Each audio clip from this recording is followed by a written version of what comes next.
Hello and welcome to today's tutorial. Today we will be learning how to make the broken bricks cowl. So this cowl is made in Tunisian crochet. It is worked flat from bottom up. So for this project you will need worsted weight yarn in 3 different colors. For my sample I used the wool of the Andes, superwash, which is 100% superwash wool, in avocado, grass and oyster heather. You will also need 6mm and 7mm Tunisian crochet hook with 16-inch cable. You will also need tapestry needle and of course scissors. Just to break down the project, we will be working a ribbing at the bottom and on the top of the project using the smaller Tunisian crochet hook, so this will be 6mm. Then we will change to the larger hook for the colourwork section, and this colourwork section is worked using Tunisian simple stitches and modified front post Tunisian double stitches. The stitch will be worked 2 rows below, and we will be then changing colors at the end of a return pass. So I'm going to be guiding you through the basic stitches and stitch patterns, and you will be able to find the full tutorial on my blog. I will link it down below in the description box. And if this is your first time encountering Tunisian crochet, I also recommend for you to have a look at my Tunisian crochet masterclass video, where I guide you through the basics of Tunisian crochet. And I'm also going to pop the link down in the description box below. So we are going to start at the bottom of the project, first with chains and then working the ribbing. So I'm going to use only 2 colors today. That's enough for the demonstration and for the small swatch. So first, this blue color is going to be my avocado as on the ribbing. So we are going to start with a slip knot. You will then get your Tunisian crochet hook and put it through the loop, and we are going to start with chains. So for the full pattern you will need to chain 97. I'm going to work on a smaller repeat today, and you will work chains by yarning over the hook and pulling through the loop. That's chain 1, yarn over, pull through, yarn over, pull through, and so on until you get 97. So I'm going to do my multiple and I'll meet you back for row number 1, where we start working on the ribbing. So once we have our desired number of chains, we will then turn this around and work into the back bump of your chain. So this is this loop here. So we're going to insert the hook from front to back, yarn over and pull up a loop, and we are going to repeat this for every chain. So Tunisian crochet is worked in 2 steps, and that is forward and return pass. So we are now working on the forward pass, where we increase the number of loops on the hook, and the loops correspond to chains. So once we get to the end, we'll work the last chain, and that's as done for the forward pass for row number 1. We are now going to work the return pass. The return pass will be the same for all rows of this project, and this will be the standard return pass, which is yarn over, pull through 1, and then we yarn over, pull through 2, and we will repeat yarn over, pull through 2 all the way through the row until we get 1 loop left on our hook, and this will be the first loop of the next row. Now straight to row 2, which will be the first row of our ribbing, and the ribbing that we will be using is 1 Tunisian purl stitch alternated with 2 Tunisian knit stitches. So first we will work Tunisian purl stitch. Tunisian purl stitch is worked by bring the yarn forward. You can hold on to it with your index finger. We will then insert the hook from right to left under the front vertical bar. We yarn over and pull up a loop. Then Tunisian knit stitch. Tunisian knit stitch is worked between the front and back vertical bar through the middle space. So we are going to insert the hook into the space between the front and back vertical bars from front to back, yarn over and pull up a loop. We repeat that one more time, and then we are going to go back to Tunisian purl stitch, Tunisian knit stitches, and so on all the way across the row to last 3 stitches. So I'll meet you back when I'm on my last 3 stitches. Okay, so I'm now on my last 3 stitches. We will work 1 Tunisian purl stitch, 1 Tunisian knit stitch, and an end stitch. So we work end stitch under the 2 strands of yarn of the last stitch, which you can find on the edge here. So we will insert the hook under both of these 2 strands of yarn of the last stitch, yarn over and pull up a loop. And we will follow this with a standard return pass of yarn over, pull through 1, yarn over, pull through 2. So now on to row 3, 4 and 5. So this is repetition of row number 2. So you will continue working in the established stitch pattern. You will start with Tunisian purl stitch, 2 Tunisian knit stitches all the way across to last 3 stitches. You work 1 Tunisian purl, 1 knit and an end stitch. Then for the row number 6, you will do exactly the same. So you will work the same stitch pattern as per row 2, and then on the standard return pass we will change to the next color on the last 2 loops of our return pass. So I'm going to work a few more rows and I'll meet you back at the end of my return pass for row number 6 to show you how we change color. So welcome back. I'm at the end of row number 6. I've got last 2 loops on my hook for the end of return pass. I am now going to bring my next color. The way I like to change colors is I don't like to make another slip knot because that has got that bulky knot that introduces extra thickness to the project. So the way I like to do it, I'm just going to make a simple loop, hold on to it, place it on the hook and pull through 2.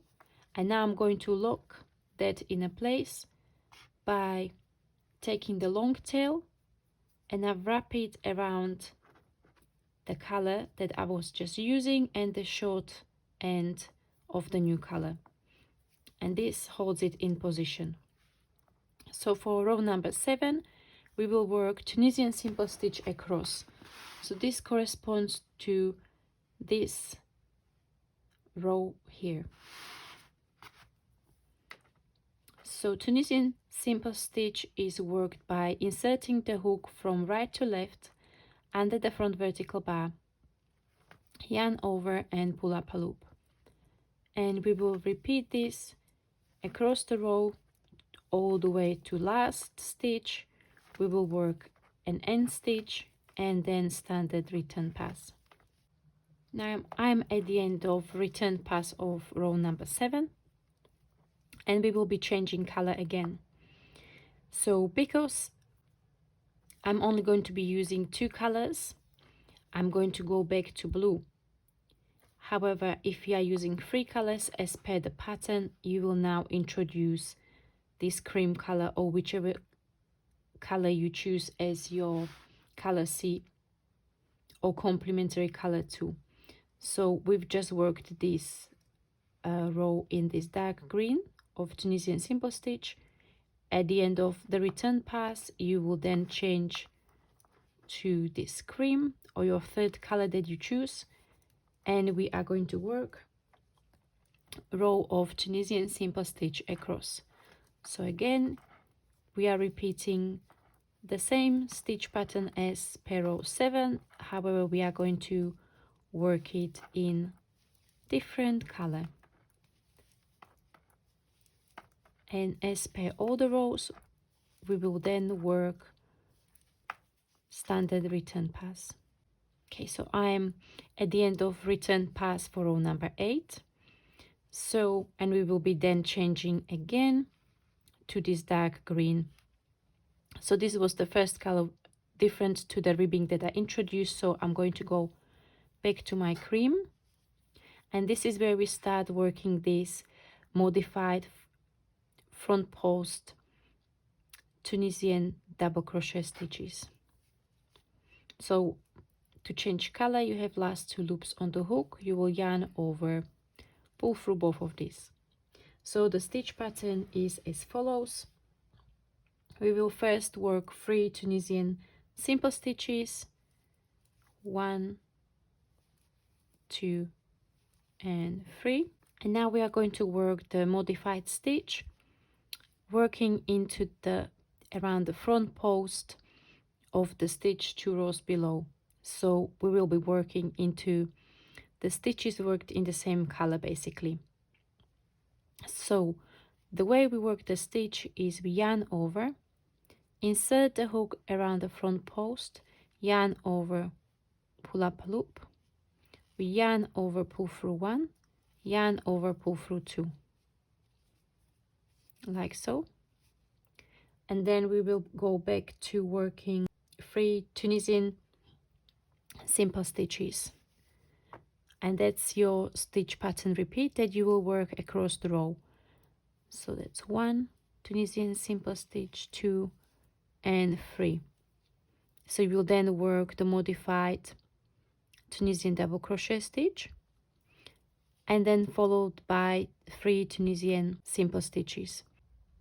You will work this stitch pattern across the row up to the last stitch and work an end stitch. So just to work the stitch slowly again, we will first yarn over the hook, insert the hook from right to left around the under the front vertical bar, yarn over, pull up a loop, yarn over, pull through 1, yarn over, pull through 2, and then work 3 Tunisian simple stitches and an end stitch. I'm now at the end of return pass for row number 9. So I'm going to be changing back to the cream color for the next row. For me, that's back to blue, yarn over, pull through 2, and we will work Tunisian simple stitch across the row. So this would be row number 10, which corresponds to the second row in the cream color here. So this would be this row on the cowl. Once you get to the last 2 loops of your return pass, you will then change back.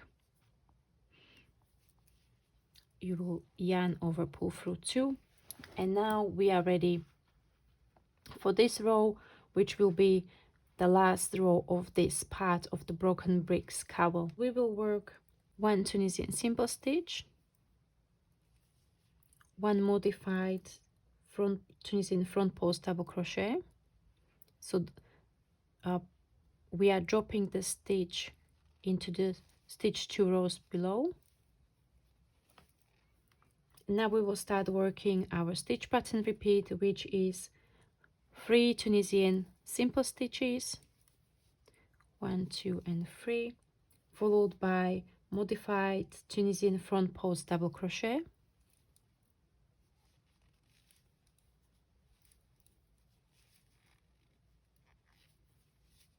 so again 3 Tunisian simple stitches, and we repeat the stitch pattern up to the last 2 stitches.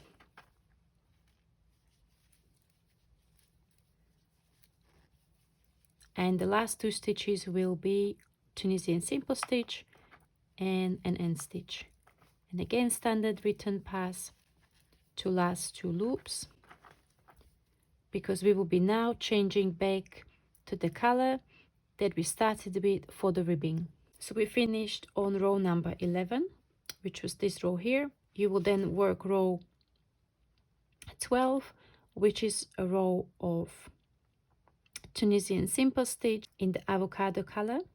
So this is the same color that you've started your project with.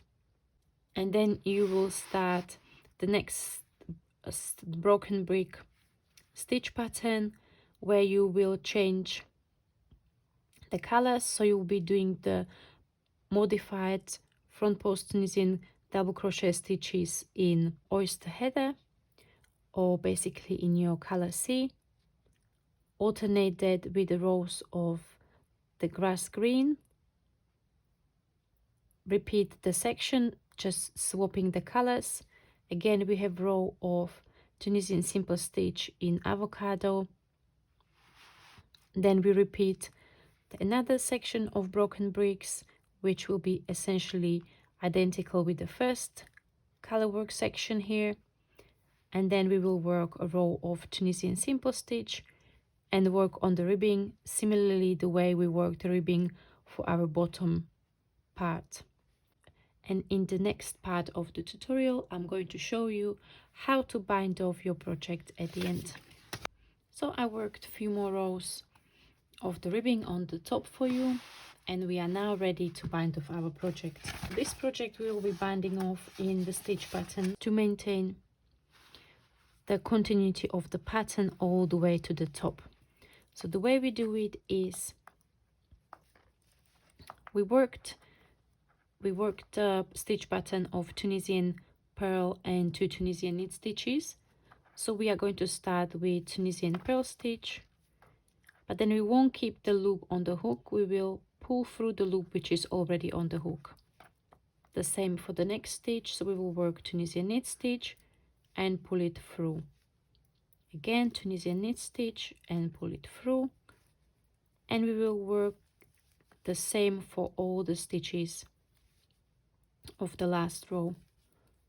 So we will maintain the stitch pattern, however we are not keeping the loops on the hook. We are binding them off as we go along to always carry only one loop on your hook, like so. And when you get right to the end, to the last stitch, the end stitch, you will do exactly the same for your end stitch as well, like so. You will then cut your yarn, pull it through, and you will have your project almost ready. So the next step will be blocking. We would block the project, especially because although the bind off helped us to maintain the stitch pattern all the way to the edge of the project, binding off the Tunisian purl stitch and knit stitches make the top edge a little bit wobbly. And also blocking helps to soften the fabric, even out the stitch pattern. So it's always good to take some time to do that. So you will pin your cowl on the blocking mat. You can use various methods. You can use steam, you can use wet blocking, whichever method you prefer. And also that is dependent on your yarn.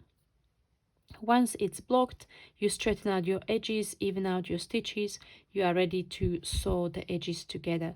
So the method which I describe in the pattern is the locking mattress stitch. However, if you prefer whip stitch or any other method, it's entirely up to you. And once you do that, your project will be ready. Okay, so that's it for today. I really hope that you enjoyed today's tutorial. Let me know in the comment section below what colors would you use for your cowl. And as always, please like and share the video to spread the Tunisian crochet love. It really helps me if you give me feedback, so I know what kind of projects you want me to tackle next, what kind of stitch patterns. And I'll see you in the next tutorial. Bye bye.